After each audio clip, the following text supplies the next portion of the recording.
Hi friends, अमिताज किचनमध्ये सर्वांचे स्वागत आहे. आज आपण बनवणार आहोत काकडीचं धोंडस सांदण. आमच्या इथे ह्याला काय म्हणतात, काकडीचं टोपातलं. ह्यासाठी जे साहित्य लागणार आहे ते मी डिस्क्रिप्शनमध्ये दिलेले आहे. प्रथम आपण एक तवसं घेऊया. तवसं म्हणजे ही जून काकडी असते, ही श्रावणामध्ये आपल्याला मिळते. तर ही काकडी घ्यायची, ह्याचे आपण 4 तुकडे करून घेणार आहोत.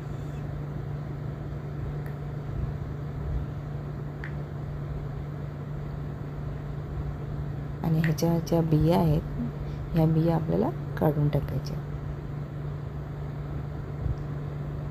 ही एक मालवणी पारंपरिक रेसिपी आहे आणि ही गावाला तर सर्रास बनवली जाते.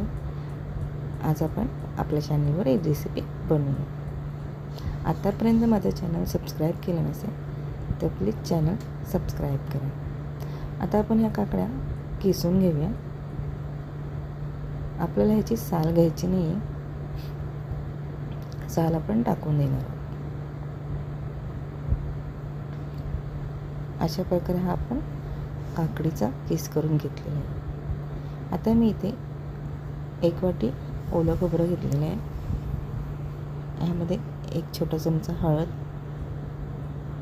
1 छोटा चमचा जिरं टाकून घ्यायचं आहे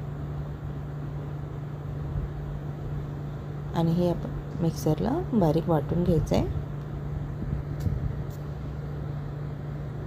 अशी आपण ह्याची भरड करून घ्यायची आहे. ह्याच्यामध्ये पाणी नाही घालायचं आहे.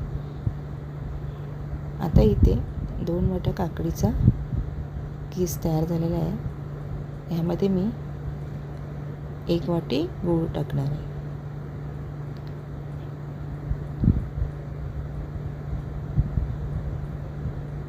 हे आता मी हातानेच एकजीव करून घेणार आहे एका टोपामध्ये. आणि हे जे आपण खोबऱ्याचं वाटण करून घेतलेलं आहे, खोबरं आणि जिऱ्याचं, ते सुद्धा आपण ह्यामध्ये टाकून घ्यायचं आहे.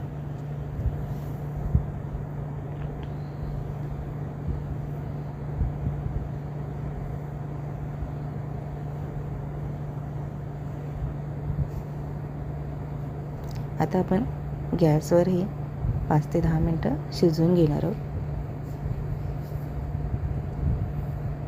त्यामुळे काकडी व्यवस्थित शिजली जाईल.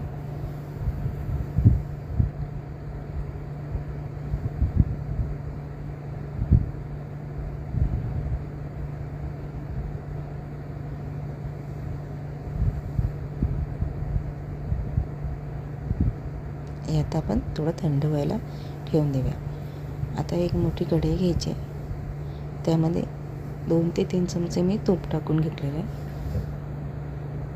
तूप थोडं गरम झालं की यामध्ये आपण जे ड्रायफ्रूट्स टाकणार आहोत ते परतून घ्यायचे आहेत. मी इथे 1 वाटी शेंगदाणे घेतलेले आहे. शेंगदाणे आपण खरपूस धुवून घ्यायचे आहेत.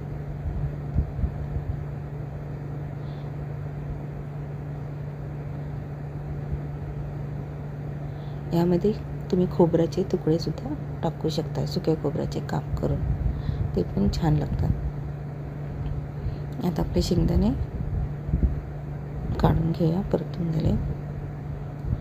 आता याच्यामध्ये मी अर्धी वाटी काजूचे तुकडे घेतलेले आहेत, ते सुद्धा व्यवस्थित परतून घ्यायचे आहेत.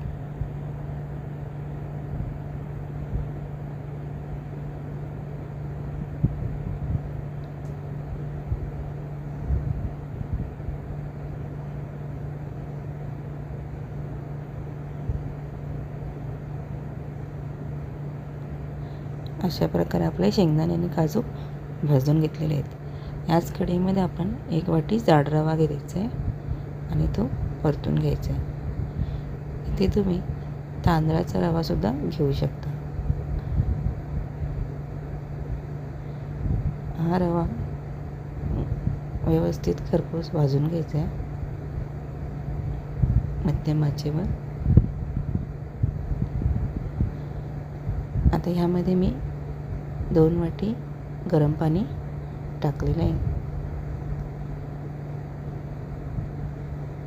त्यामुळे रवा व्यवस्थित शिजणार आहे.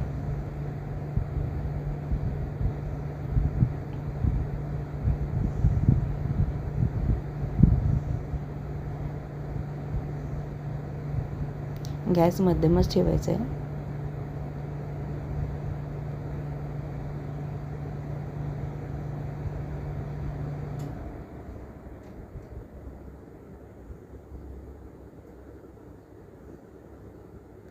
आता आपण जे काकडी आणि जे शिजवून घेतलेले आहे गूळ ते आपण ह्याच्यामध्ये टाकून घ्यायचं आहे आणि पुन्हा हे सगळं व्यवस्थित परतून घ्यायचं आहे.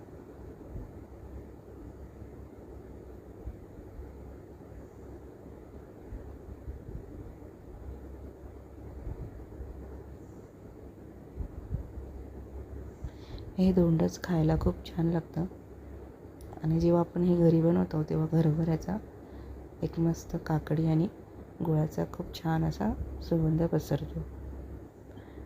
याच्यामध्ये मी थोडंसं चवीपुरतं मीठ टाकलेलं आहे आणि जे ड्रायफ्रूट्स आपण तळून घेतले ते सुद्धा टाकून घ्यायचे.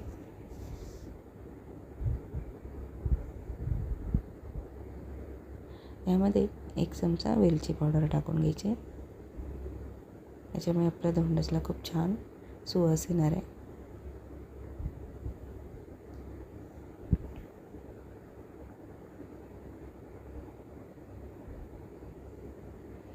आता यावर झाकण ठेवून 15 ते 20 मिनटं हे थोडं शिजू द्यायचं आहे.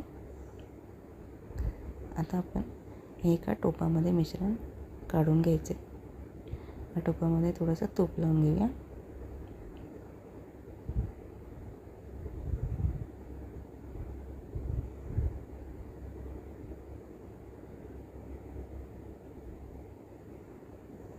आता हे मिश्रण आपलं झालेलं आहे ते याच्यामध्ये टाकून घ्यायचं आहे. आपण जसं केकचं बॅटर एका भांड्यामध्ये पसरवून घेतो तसंच हे व्यवस्थित पसरवून घ्यायचं आहे. आता आपण गॅसवर एक तवा तापत ठेवायचा आहे. त्यावर आपण हा टोप गरम करण्यासाठी ठेवून द्यायचं आहे. त्याच्यावर एक घट्ट झाकण ठेवूया आणि मंद गॅसवर 15 ते 30 मिनटं हे आपण वाफवून घ्यायचे. आता तुम्ही पाहू शकता की हा जो आपण टोपातलं बनवलं आहे त्याच्या कडा सुटू लागला आहे. थंड झाल्यावर आपण हे केकसारखं काढून घ्यायचं आहे आणि ह्याचे चौकोन असे तुकडे करून घ्यायचे. अशा प्रकारे आपलं काकडीचं धोंडस टोपातला तयार आहे. हे आपण रात्री बनवून ठेवायचं आणि सकाळी नाश्त्यासाठी खाण्यासाठी तयार आहे. माझी रेसिपी कशी वाटली मला नक्की कमेंटमध्ये सांगा.